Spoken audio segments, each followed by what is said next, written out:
नहीं बांग्ला ना बांग्ला ही देगा। अरे जो पहले से बसिए एक तो गंदल है। अरे बोलो ना आई तो गुरु अमर रोसिया कोयला से बसिया गुरु अमर रोसिया कोयला से बसिया की सुंदर पर्चा चलाइछे ओगो की सुंदर पर्चा चलाइछे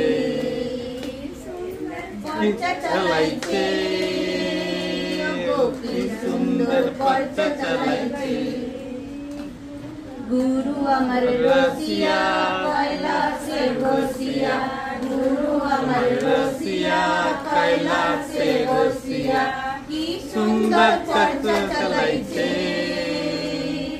की सुंदर चर्चा चलाइछे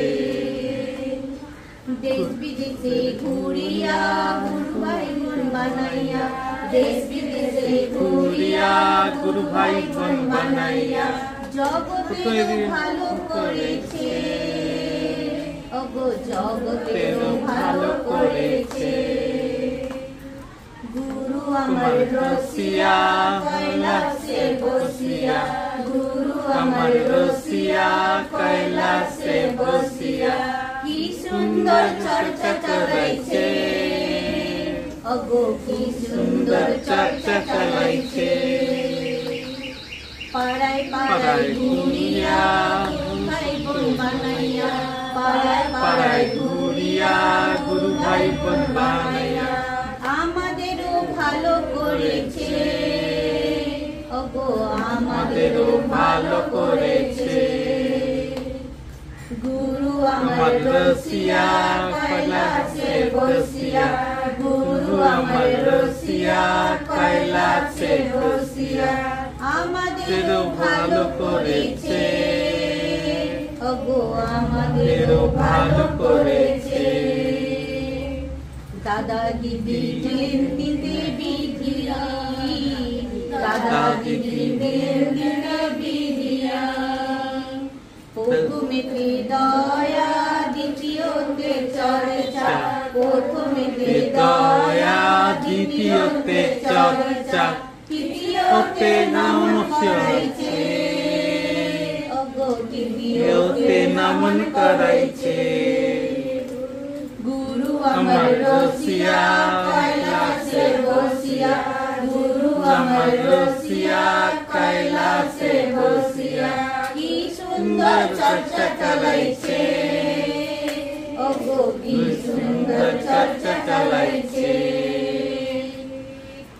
রোগ বিরোগ সারাইয়া আমাদেরও ভালো করেছে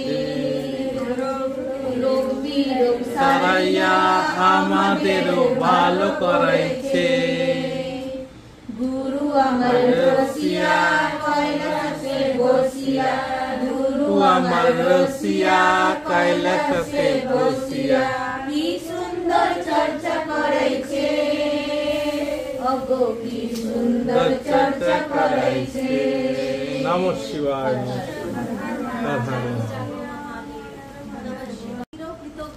আমাদের কাছে কৃতজ্ঞ হতে হবে না কৃতজ্ঞ হবেন দাদা দিদির কাছে সাহেব দাদার কাছে আমরা সবাই সাহেব দিদির আশীর্বাদে আপনাদের নীলম দিদির আশীর্বাদে আমি খুব কৃতজ্ঞ বোধ করছি আমি প্রতি সোমবারই মহাদেবের পুজো উপোস রাখি সেদিন আমি কোনো অন্ন গ্রহণ করি না মহাদেবের পূজা পাঠ প্রতি সোমবার আমি আমার বিয়ের আগে থেকে করে আসছি মহাদেবকে আমার গুরু আছেন আমি দীক্ষা নিয়েছি রামকৃষ্ণের কিন্তু আমি শিবজিকেও আমার গুরু মনে করি প্রতি সোমবার আমি তাকে শিবের উপোস করে থাকি আমার এই জয়া দিদি আপনাদের একটা জিনিস আমার মনকে ছুঁয়ে গেছে আগে কি সঞ্জয় ভাইয়ার একটা কথা বলি সঞ্জয় ভাইয়া আগে যেদিন এসেছিলেন সেদিন আমার শরীরের কিছু কষ্ট ছিল নার্ভের প্রবলেম ছিল সঞ্জয় ভাইয়া আমাকে বললেন যে আপনি যে মহাদেবকে যে প্রতিদিন লোটাতে যে চান করিয়ে দেন ওই জলটা আপনি খাবেন মাথায় ছোঁয়াবেন কপালে ছোঁয়াবেন আপনার ছেলে বরকেও ছোঁয়াবেন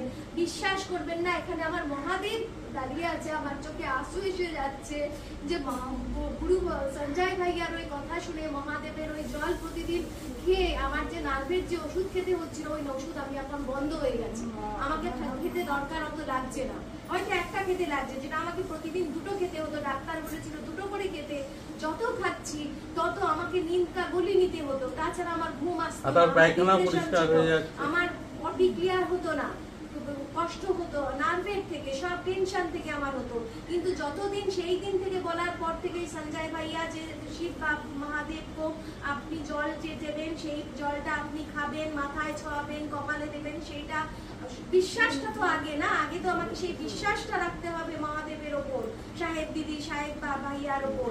সেই বিশ্বাসটা রেখে যখন আমি জলটা খেতে শুরু করেছি, তখন থেকে আমি সত্যি বলছি সামনে মহাদেব রয়েছেন আমার। তবে থেকে রাত্রে ঘুম আসছে, আমার হাত ঝিনঝিন করা, নার্ভের ওই কষ্ট দূর হয়ে যাচ্ছে, আমাকে দুবেলা করে ওষুধও নিতে হচ্ছে না। আর আরেকটা কথা আমার বলতে খুব ইচ্ছা করছে, বলো না, আমরা তো যেতে পারি না, আমার যাই হোক, এই যে আপনারা সবাই সব বেহেনরা, এই যে আপনারা যে দয়ার, এই যে প্রত্যেক মানুষকে শুক্রবার করে খাওয়াচ্ছেন, যেটা স্বামীজি বলেছেন শিব জ্ঞানে জীব সেবা, জীবে সেবা করে যে এই জল সেই জল সেবিছে ঈশ্বর। এই যে খাওয়ান, এই যে মানুষগুলোকে তৃপ্তি দান করেন, এর থেকে বড় পুণ্যের কাজ আর কিছু হতে পারে না। শ্রীরামকৃষ্ণ আমার গুরু সেই কথাই বলে গেছেন, মা শারদা সেই কথাই বলে গেছেন যে তা সেবা করো, সেবাই হচ্ছে পরম ধর্ম, এর থেকে বড় ধর্ম আর কিছু নেই। আর শ্রীরামকৃষ্ণ আমাদেরকে বলি, শ্রীরামকৃষ্ণ তো যা কিছু বলতেন, লিখতেন, যা মনের কথা বলতেন, সেটা মহেন্দ্রগুপ্ত মাস্টার মশাই সেটা লিখে দিতেন। শ্রীরামকৃষ্ণ একদিন শিবরাত্রির দিনে রাত্রে মহেন্দ্রগুপ্তকে ডাকলেন, ডেকে বললেন যে শিব পুজো আমরা কেন শিবরাত্রি করি জানো? ওই যে শিবলিঙ্গ, লিঙ্গ মানে কি স্ত্রী আর পুরুষ, ওই লিঙ্গ ভেদ করে যাতে আমাদের আর জন্ম নিতে না হয়, আমরা নির্বাণ লাভ করে যাই। এই যে দুঃখ কষ্ট বারবার পৃথিবীতে আসা, জড়া ব্যাধি, ভালো মন্দ, এইসব নিয়ে আমাদের যে শারীরের কষ্ট হয়, সেই তার থেকে নির্বাণ লাভ করে শিবের চরণে চলে যেতে পারি, কৈলাস যাতে আমার ভবন হয়ে যায়, সেখানে যাতে বলছি। বইটা নাম হচ্ছে Lord Shiba our own Guru my spiritual journey. তে লিখেছেন শিব শিষ্য হরেন্দ্রনাথ নন্দ। তিনি হরেন্দ্রনাথ নন্দ লিখেছেন, এটা আমার পুরোটাই কিন্তু আমার বক্তব্য না, ওনার বক্তব্য বা ওনার বন্ধুদের বক্তব্য সংকল্প করে সব একসাথে করে যে শিব ফাউন্ডেশন ট্রাস্ট রাঁচিতে আছে, তার প্রধান কি নামটা, অর্চিতানন্দ মহারাজ, উনি এটা করেছেন। এখন উনি কি করলেন, ওনার বন্ধুদের সঙ্গে, ওনার সবচেয়ে যেটা বড় গুণ রামকৃষ্ণদেবের এটা ছিল, উনি কিন্তু সংসার ত্যাগ করেননি। উনি লীলম দিদিকেও নিজের সমপর্যায় করেছেন, উনি সংসার ত্যাগ করেননি, গেরুয়াও নেননি। ওনার বন্ধু বলছেন ওনার অল্প বয়স থেকে, যখন কলেজ লাইফে পড়তেন তখন থেকে উনি শ্মশানে কবরস্থানে ঘুরে ঘুরে বেড়াতেন। যত বয়স বাড়ল বিভিন্ন তন্ত্র সাধনা উনি করেছিলেন 15 বছর ধরে, একদিন দুদিন নয়, এবং অঘরী তন্ত্র সাধনা, আমিও তার কিছুটা জানি। অত্যন্ত কঠিন তন্ত্র সাধনা, আপনার আইডিয়া নেই কি কঠিন। সেই তন্ত্র সাধনা উনি করেছিলেন, করে 15 বছর ওনাকে অপেক্ষা করতে হয়েছিল একদিন। এবং উনি, এবং ওনার পদমর্যাদা শুনুন, উনি বিহারের একটা ডিস্ট্রিক্টের ডেপুটি কালেক্টর ছিলেন, জাদা লোক নয়। তার মানে একদিকে ডেপুটি কালেক্টর, একদিকে সংসার, একদিকে এরকম তন্ত্র সাধনা, এই তিনটে কাজ উনি 15 বছর ধরে করেছেন। তারপর একদিন স্বপ্নে শিবজি দেখা দিয়ে বলছে তোমার সাধনা সম্পূর্ণ হয়েছে। আজকে যে আমরা 3টে মন্ত্র বলছি, ওই 3টে মন্ত্র উনি বলছেন। আমি একটা থিসিস, মানে সবচেয়ে সম্মানের, যেটাতে রাষ্ট্রপতি পুরস্কার পাওয়া যায়, সেই থিসিসটা আমার অসম্পূর্ণ লিখেছি। কেন, আমার নিজের এই সাহস ছিল না যে আমি এই লেখাটা লিখি, যে শিব সকলের গুরু, হিন্দু, মুসলমান, খ্রিস্টান, যে কেউ নিজেকে শিবের গুরু করতে পারে, শিবের গুরু, সে মানে শিবকে নিজের গুরু করতে পারে, এবং এর জন্য কোনো পয়সা খরচার দরকার হয় না, কারোর কাছে যাওয়ার দরকার হয় না, কিচ্ছু না। শুধু মনে মনে শিবের নমঃশিবায় নমঃশিবায় মন্ত্রে আচরণ করলে একদিনে হবে না, দুদিনে হবে না, কিন্তু আস্তে আস্তে আমাদের মনের পরিবর্তন হবে। এটা উনি বলে গেছেন, এবং আমাদের 3টে মন্ত্র তো দিয়েও গেছেন।